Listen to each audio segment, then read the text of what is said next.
अगर हम पुलिस विभाग को छोड़ दे तो सारी की सारी भर्तियां, पुलिस विभाग और हाई कोर्ट की भर्तियां छोड़ के पूरा जो डिपार्टमेंट है वो किससे परीक्षा ले रहा है, व्यापम से ले रहा है। तो चलिए हम विस्तार पूर्वक बात करते हैं कौन कौन से पद निकले हुए हैं और इसके साथ ही उसकी शैक्षणिक योग्यता क्या है।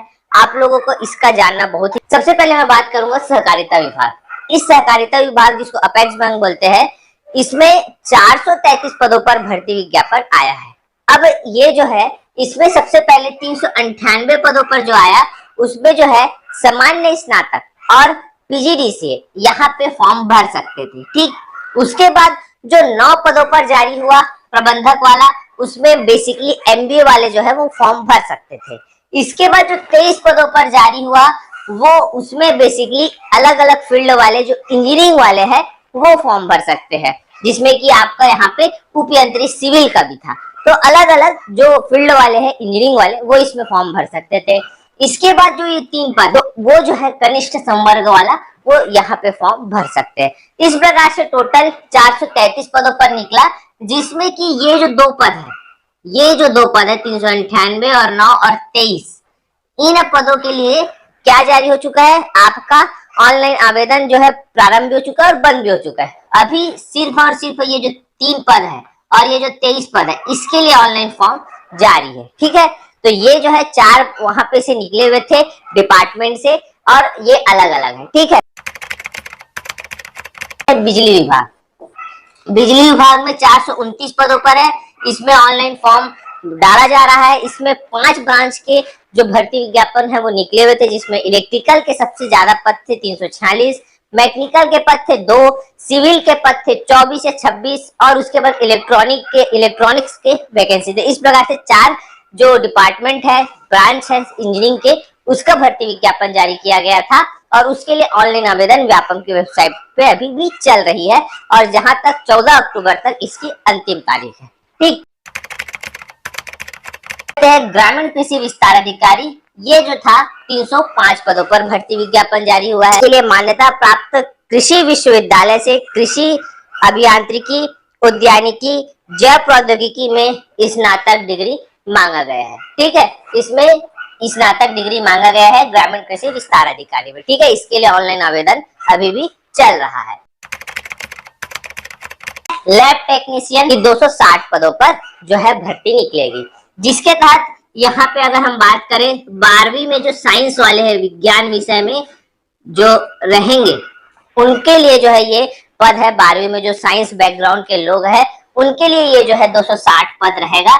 ये आप लोग मान के चलिएगा, ये सिर्फ साइंस बैकग्राउंड। अब साइंस बैकग्राउंड में बहुत सारे लोग पूछते सर हम कौन से, हम बायो वाले हम है कि नहीं, तो साइंस बैकग्राउंड मतलब होता है बायो वाले, मैथ्स वाले, फिजिक्स वाले जो भी है, वो सभी लोग इसमें फॉर्म भर सकते हैं। ये सेम उसी तरह है जैसे कि आप लोगों ने शिक्षक भर्ती 2019 में प्रयोगशाला का जो सहायक शिक्षक विज्ञान प्रयोगशाला का जो बोल सकते हैं योग्यता है, सब लगभग वैसी ही योग्यता और लगभग वैसा ही सिलेबस इसमें भी आपको देखने को मिल सकता है। बस 19-20 थोड़ा सा फर्क होगा, लेकिन लगभग वैसा ही सिलेबस यहाँ पे संभावित किया जा सकता है लैब टेक्नीशियन के लिए। ठीक है,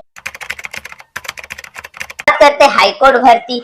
हाईकोर्ट भर्ती इसके लिए जो ऑनलाइन फॉर्म है रखिएगा 5 अक्टूबर से, ये 5 अक्टूबर से आपको फॉर्म भरना है 31 अक्टूबर तक। ठीक है, 5 अक्टूबर से फॉर्म भरना है, 31 अक्टूबर तक फॉर्म भरना है, याद रखिएगा। और सबसे महत्वपूर्ण बात कि यहाँ पे जो क्वालिफिकेशन है, योग्यता है, वो है 1 year diploma course in computer from ITI और एनी इक्विवेलेंट रिकॉग्नाइज्ड बोर्ड। कृषि विभाग, कृषि विभाग में कौन कौन से पद है, अनुरेखक के, प्रयोगशाला सहायक के, सर्वेयर के, सांख्यिकी अधिकारी। सांख्यिकी अधिकारी का है गणित विषय से द्वितीय श्रेणी में स्नातक, मानचित्रकार मान्यता प्राप्त, जो सर्वेयर है ITI संस्था से सर्वेयर प्रमाण पत्र, अनुरेखक का है ITI संस्था से सिविल रैंक में प्रमाण पत्र और प्रयोगशाला सहायक का है कि मान्यता प्राप्त विश्वविद्यालय से विज्ञान संकाय में रसायन शास्त्र विषय सहित द्वितीय श्रेणी में स्नातक उत्तीर्ण मांगा गया है। ठीक है, तो ये सारी चीजें कृषि विभाग। बात करते हैं मंडी बोर्ड। मंडी बोर्ड का जो है प्रारंभ हो चुका है 30 पद है, जिसमें कि आपको सहायक संचालक, कनिष्ठ और वरिष्ठ सचिव है। इसके लिए मैंने आपको बता चुका है कि इन दोनों के लिए स्नातकोत्तर मांगा गया, इसके लिए स्नातक मांगा गया, मतलब कनिष्ठ के लिए, वरिष्ठ के लिए और सहायक जो संचालक है उसके लिए स्नातकोत्तर की डिग्री मांगी गई है। और इसके लिए कल से जो है आवेदन जो है वो प्रारंभ हो चुका है, ये याद रखिएगा, ठीक है। नवंबर तक जो है इसके फॉर्म भरेंगे और फिर त्रुटि सुधार होगा इस प्रकार से, ठीक है।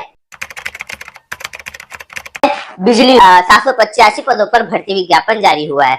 आपको मैंने कल बताया था 20 पदों पर डाटा एंट्री ऑपरेटर का खुद स्वयं बिजली विभाग पेपर ले रहा है, लेकिन इसके अलावा व्यापम जो है डाटा एंट्री ऑपरेटर के लगभग 200 पद, ये जो 805 में 285 पद डाटा एंट्री ऑपरेटर का है और 500 पद संयंत्र परिचालक का है, ठीक है। अब देखिए दोनों में अंतर क्या है। डाटा एंट्री ऑपरेटर के बारे में मैंने आपको बता चुका हूं। इसके लिए अगर देखिए योग्यता आपके स्क्रीन पे शो हो रहा होगा, यहाँ पे इसकी पूरी योग्यता, ये जो है डाटा एंट्री ऑपरेटर का, जिसमें किसी मान्यता प्राप्त संस्था से डाटा एंट्री ऑपरेटर में 1 वर्षीय डिप्लोमा, कंप्यूटर में अंग्रेजी हिंदी में 5000 की डिप्रेशन प्रति घंटा। इसके साथ ही जो बी वाले हैं वो फॉर्म भर सकते हैं, जिसमें computer science information technology, BSc computer science information technology, BCA, ये वाले। फिर द्वितीय श्रेणी में स्नातक के साथ एमएससी भी जो है उन लोग फॉर्म भर सकते हैं। फिर है ऐसे आवेदक जो जिनके पास उपरोक्त डिग्री नहीं है ना, वो लोग क्या करेंगे, कंप्यूटर साइंस इंफॉर्मेशन टेक्नोलॉजी और मॉडर्न ऑफिस मैनेजमेंट में 3 वर्षीय डिप्लोमा और डीसी और कोपा भी जो है इसमें चलेगा। तो इस प्रकार से ये हो गया आपका डाटा एंट्री ऑपरेटर की योग्यता। अब जो संयंत्र परिचालक वाला है, संयंत्र परिचालक के लिए आपको आईटीआई जो प्रशिक्षण, जो आईटीआई वाले होंगे, अलग अलग जो स्ट्रीम वाले, उन लोग जो है इसमें फॉर्म भर सकते हैं। अब ये देखने वाली बात है कि क्या इसमें बी वाले लोगों को एलिजिबल किया है कि नहीं, लेकिन आईटीआई वाले लोग जो है इसमें बेसिकली फॉर्म भर सकते हैं, ऐसा बताया जा रहा है। हॉस्टल वार्डन का भी पद जो है वो आएगा, यहाँ पे कंफर्म हो चुका है वो, और वो 300 पद। पुलिस विभाग में अगर हम इसके योग्यता की बात करें तो जो इसमें योग्यता भी ऐसा है कि जो अगर एसटी है तो उनको अलग से छूट दिया गया है। इसी का थोड़ा इसको डिटेल में बताना पड़ेगा। देखिए आपको बता रहा हूं, अगर इसमें योग्यता की अगर हम बात करें तो 10-2 प्रणाली के अंतर्गत 10वीं कक्षा, ठीक है, इसमें क्या बोल रहा है, जो 6000 में है, 10वीं कक्षा आपको उत्तीर्ण होना है या उसके समकक्ष परीक्षा छत्तीसगढ़ स्थित महाविद्यालय में उत्तीर्ण होना चाहिए। और नक्सल प्रभावित क्षेत्रों में जो नक्सल परिवार है उनको क्या है, 5वीं परीक्षा, 5वीं पास, ठीक है। जो नक्सल प्रभावित इलाके से आएंगे उनको 5वीं पास भी चलेगा। इसके अलावा जो आरक्षक, इसके अलावा केवल अनुसूचित जनजाति के उम्मीदवार 8वीं कक्षा उत्तीर्ण होने पर भी पात्र होंगे। एसटी के लिए कितना है, 8वीं पास, ठीक है। ये नक्सल प्रभावित पीड़ितों के लिए है, और जो एसटी है उनके लिए 8वीं पास है, और बाकी लोगों के लिए 10वीं कक्षा उत्तीर्ण होना चाहिए। इस बात पर आप लोग ध्यान दीजिएगा, ठीक है। फिर है देखिएगा, आरक्षक चालक पद हेतु भारी वाहन का लाइसेंस होना एवं आरक्षक हेतु संबंधित ट्रेड में दक्षता होना अनिवार्य है। तो ये हो गया आपका क्या, योग्यता हो गई। अब इसकी उम्र सीमा जो है 18 वर्ष देखिएगा मिनिमम है, और 28 वर्ष जो है इसमें मैक्सिमम है, ठीक है। 18 वर्ष मिनिमम है, 28 वर्ष मैक्सिमम है। अब देखिए इसमें जो लोग संविदा में कार्यरत है या अन्य नौकरी में कार्यरत है तो उनको अलग छूट दी जाएगी। जो कोई बोल सकते हैं अगर किसी ट्रेड में या अगर किसी फील्ड में पुरस्कार अलंकृत है तो उनको बोनस अलग दिया जाएगा और आयु सीमा में अलग छूट दी जाएगी। तो ये फिलहाल अलग है। लेकिन अगर हम कॉमन की बात करें तो 18 वर्ष मिनिमम है, मैक्सिमम 28 वर्ष है। अब इसमें विशेष वर्गों को छूट भी दिया गया है। अब देखिए जो छूट दिया गया अगर हम बात करें है वो ओबीसी गैर क्रीमी लेयर के उम्मीदवारों को 5 वर्ष की छूट है। ओबीसी गैर क्रीमी लेयर, ठीक है, गैर क्रीमी लेयर को 5 वर्ष की छूट दी गई है। इसके अलावा अगर हम बात करें, अगर राज्य की स्थानीय महिला निवासी तो उसको 10 वर्ष का छूट दिया गया है, याद रखिएगा। और अगर परित्यक्ता तलाकशुदा है तो उनको 5 वर्ष का छूट दिया गया है। और अगर आप एसटी एससी और विवाह प्रोत्साहन कार्यक्रम के अंतर्गत दंपतियों के स्वर्ण साथी के संबंध में सामान्य अधिकतम 5 वर्ष दिया गया है, ठीक है। तो ये एसटी एससी के लिए, ये तलाकशुदा के लिए, ये महिलाओं के लिए है, ठीक है। प्रकार से यहाँ पे छूट दी गई है। मैक्सिमम 28 वर्ष है सामान्य वालों के लिए, ठीक है। बाकी आप देख सकते हैं। इसके बाद अगर हम बात करें इसकी जो चयन प्रक्रिया है, तो देखिए चयन प्रक्रिया बहुत ही सरल है। सबसे पहले आपका शारीरिक नाप जोख होगा, जैसे कि एसआई में होता है। शारीरिक नाप जोख में आपको क्या देखेंगे, आपका जो फ्लैट फुट तो नहीं है, आपका जो बोल सकते हैं जो आपका घुटना है वो सही सलामत है कि नहीं, आपका जो पैर का जो नीचे वाला तलवा है वो आपका फ्लैट तो नहीं है। इस प्रकार से शारीरिक नाप जोख पहले होगा। उसके बाद आपका शारीरिक दक्षता होगा, मतलब जिसमें कि आपको ऊंची कूद, लंबी कूद, गोला फेंक, 100 मीटर दौड़, 800 मीटर दौड़, ये टोटल क्या हो गए 5 इवेंट है। 20-20 नंबर का होगा, 100 नंबर का ये होगा। उसके बाद आपकी लिखित परीक्षा होगी, और लिखित परीक्षा के सिलेबस में भी बदलाव है, जैसे कि इसमें सामान्य ज्ञान है, बुद्धि रीजनिंग है, और विश्लेषण क्षमता एवं अंक गणित है। ये 100 नंबर का होगा। इसमें आपका हिंदी नहीं आ रहा है, इंग्लिश भी नहीं आ रहा है बस। और याद रखिएगा ये जो है ना, ये स्वयं पुलिस विभाग ले रहा है। व्यापम तो मना कर दिया भाई, मैं नहीं लूंगा, पुलिस विभाग का बहुत दिक्कत होता है करके व्यापम पहले ही मना कर दिया था। तो अब पुलिस विभाग स्वयं पेपर ले रहा है, ठीक है। इसके बाद अलावा अगर हम बात करें पुरुष अभ्यर्थियों के लिए जो शारीरिक दक्षता है, उसमें सामान्य जाति अनुसूचित जनजाति के लिए जो बोल सकते हैं ऊंचाई है तो 168 है, अनुसूचित जनजाति के लिए 158 है, और बस्तर और सरगुजा संभाग तथा जसपुर जिला के लिए 153 है ऊंचाई। उसी के बाद सीना सेंटीमीटर में देखिएगा, और महिला अभ्यर्थियों के लिए इस प्रकार से है। साथ में आपका जो नौकनी, फ्लैट फुट ये नहीं होना चाहिए, और फिर आंखों का जो चश्मा वाला है वो भी यहाँ पे बता दिया गया है, ठीक है। तो इस प्रकार से सारी चीजें हैं। उसके बाद आरक्षक चालक की मैं बात करूं तो उन लोगों के लिए शारीरिक नापजोक, शारीरिक दक्षता 1500 मीटर दौड़ होगा, महिलाओं के लिए 800 मीटर दौड़ होगा, ये 100 अंक का होगा, और जो ट्रेड टेस्ट है वो 25 अंक का होगा, ठीक है। इसके अलावा यहाँ पे जानने के लिए कुछ भी नहीं है। याद रखिएगा वेतनमान 19,500 रुपए प्रति माह होगा, ठीक है। आयु सीमा मैंने आपको बता दिया है। अब रही बात फॉर्म भरने की तिथि, तो 20 अक्टूबर से आपको फॉर्म भरना है, 30 नवंबर तक इसमें आपको फॉर्म भरना है, ये आप लोग याद रखिएगा। फीस है सामान्य वर्ग के लिए 200 रुपए, और अनुसूचित जाति अनुसूचित जनजाति के लिए 125 रुपए फीस है, ठीक है। तो ये हो गया आपका पूरा डिटेल में बहुत सारी वैकेंसीज के बारे में जो अभी वर्तमान में छत्तीसगढ़ राज्य में निकली है। खास मैं आपको बताना चाहता हूँ कि सीजी व्यापम में बहुत सारी वैकेंसीज निकल रही है, बहुत ज्यादा अपडेट्स आ रहे हैं इसमें, और आप लोग बहुत कंफ्यूज भी हो रहे हैं कि रिजल्ट आता है तो कैसे देखते हैं। बहुत सारे स्टूडेंट मैसेज करते हैं कि इनको रिजल्ट में कुछ टर्म्स होते हैं वो समझ नहीं आते हैं, और कुछ लोग ऐसे हैं जो कंफ्यूज हो जा रहे हैं कि किस तरह से भर्ती निकली है एपेक्स बैंक की, तो उसका एग्जाम कब हो रहा है, एडमिट कार्ड कब आ रहा है, उसका डेट कब है, और अभी कौन सी वैकेंसी आने वाली है, और बहुत बढ़िया बढ़िया कुछ वैकेंसी आई हुई है जिसके बारे में आपको जानकारी नहीं होगी। तो मैं आपको उसके बारे में थोड़ा अच्छे से बताना चाहता हूँ। जैसे सीजी व्यापम के ऑनलाइन एप्लीकेशन वाले फॉर्मेट में अगर हम लोग जाएंगे तो यहाँ पे देखिए एक KST23 इसका फॉर्म भरा रहा है, एक KASL23 इसका भी फॉर्म भरा रहा है, एक MBD23 ये मंडी बोर्ड वाला है, इसमें भी फॉर्म भरा रहा है। एपेक्स बैंक में CBM23 इसका भी फॉर्म भरा रहा है। एक ये आया है RAEO23 इसका भी फॉर्म भरा रहा है। EBJE इलेक्ट्रिकल इंजीनियर और जूनियर इंजीनियर का CSPTCL सॉरी आया, उसमें भी फॉर्म भरा रहा है। और ये वाला फॉर्म शायद अब खत्म हो गया है, इसका डेट ये CBJM है 23, और एक ये इसका फॉर्म भरा चुका है, इसका एग्जाम होने वाला है। अब यहाँ पे बहुत सारे स्टूडेंट कंफ्यूज हैं कि क्या ये वाला फॉर्म एपेक्स बैंक का और ये वाला फॉर्म दोनों सिमिलर है। नहीं, ये दोनों सिमिलर नहीं है, ये दोनों भर्ती अलग अलग है, इनका एग्जाम भी अलग अलग होगा। तो जो सबसे पहला कंफ्यूजन है आप सबका वो है एपेक्स बैंक भर्ती का, तो वो मैं सबसे पहले क्लियर कर देता हूँ आपको। मैं तीनों यहाँ पे ओपन, जो सबसे पुरानी जो वैकेंसी थी उसका मैं आपको बता देता हूँ कि इसका जो फॉर्म है वो इसका डेट वगैरह निकल चुका है और इसका एग्जाम होने वाला है। मैं आपको इसका डेट वगैरह दिखा देता हूँ यहाँ पे, शायद डेट, हाँ तो देखिए यहाँ पे 6 तारीख से फॉर्म भराना शुरू हुआ था सितंबर के, और 23 सितंबर तक फॉर्म का डेट खत्म हो गया था। उसके बाद देखिए परीक्षा की तिथि जो संभावित वो इस महीने की जो पोस्ट थी वो थी सहायक प्रबंधक, फील्ड ऑफिसर, कार्यालय सहायक, सामान्य सहायक, समिति प्रबंधक और ये कनिष्ठ प्रबंधक। तो ये वाली जो चीज है ये अभी बदली नहीं है। कई लोग कंफ्यूज है कि चेंज हो गया, बट ऐसा कुछ चेंज नहीं हुआ। इसमें जो सिलेबस था वो आप यहाँ पे देख सकते हैं। और इस विज्ञापन के बारे में कुछ खास जानकारी मैं जैसे आपको दिखा देता हूँ। सैलरी वगैरह आप यहाँ देख लीजिए, और यहाँ पे देखिए जो शैक्षणिक अर्हता मांगा गया था पोस्ट के हिसाब से, तो जैसे कनिष्ठ प्रबंधक के लिए किसी मान्यता प्राप्त विश्वविद्यालय से प्रथम श्रेणी स्नातक उपाधि के साथ में MBA बैंकिंग या फाइनेंस में MBA होना चाहिए, या CA ICWA MCOM की डिग्री ये इस पोस्ट के लिए।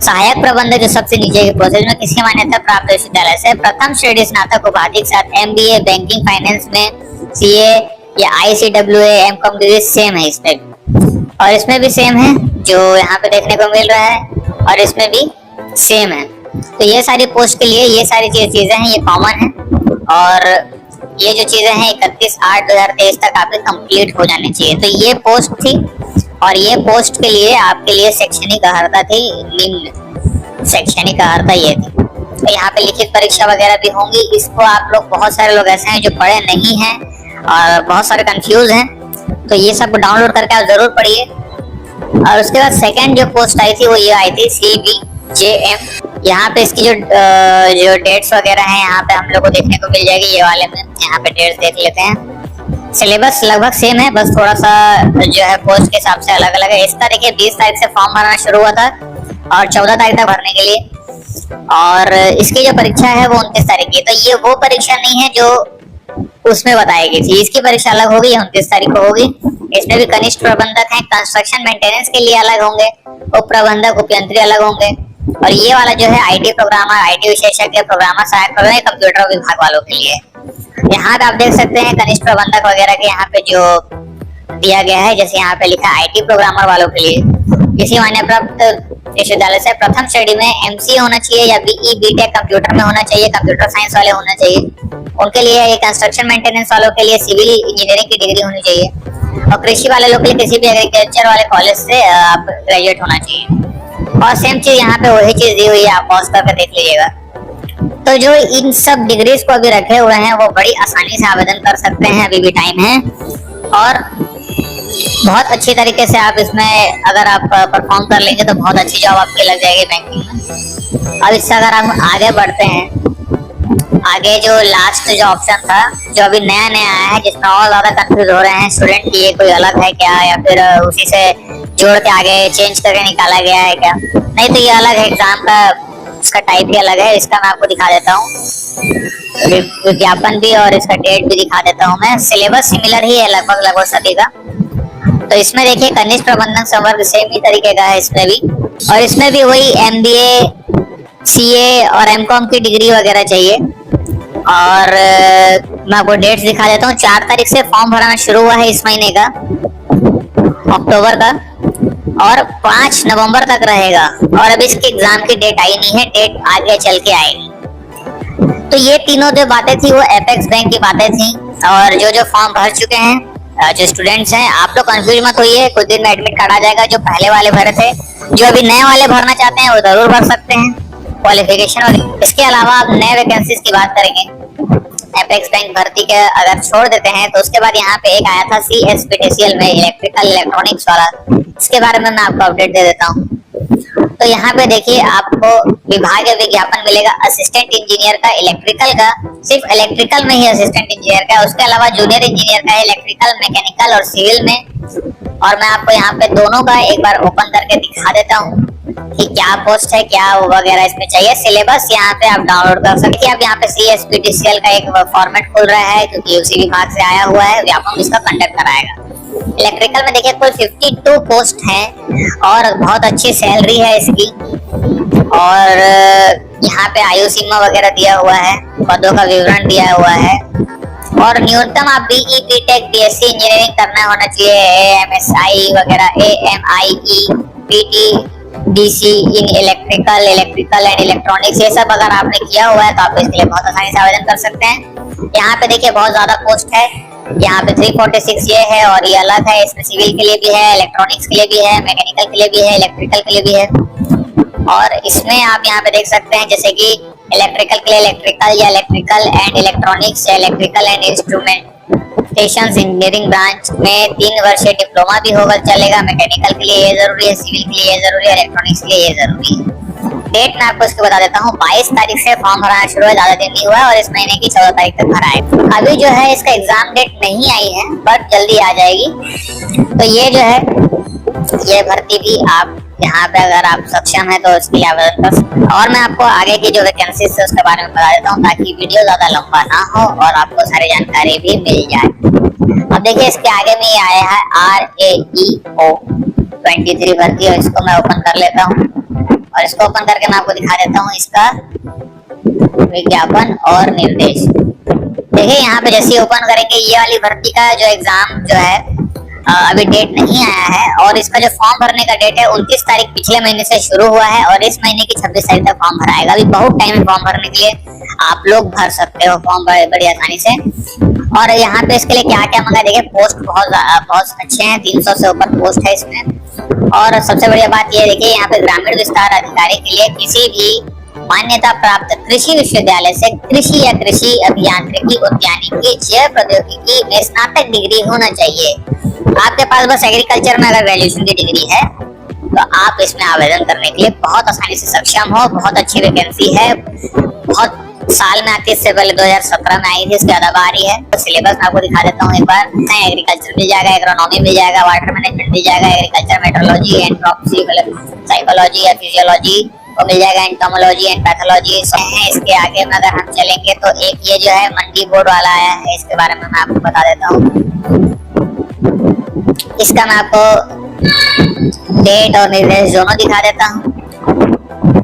यहाँ पे देखिए सहायक संचालक, सचिव वरिष्ठ और सचिव कनिष्ठ के पोस्ट हैं। यहाँ पे ज्यादा पोस्ट नहीं है लेकिन इसके बारे में देख लेते हैं। फॉर्म भरने की जो डेट्स है वो 4 तारीख से शुरू हुई है, अगले महीने की 5 तारीख तक रहेंगी।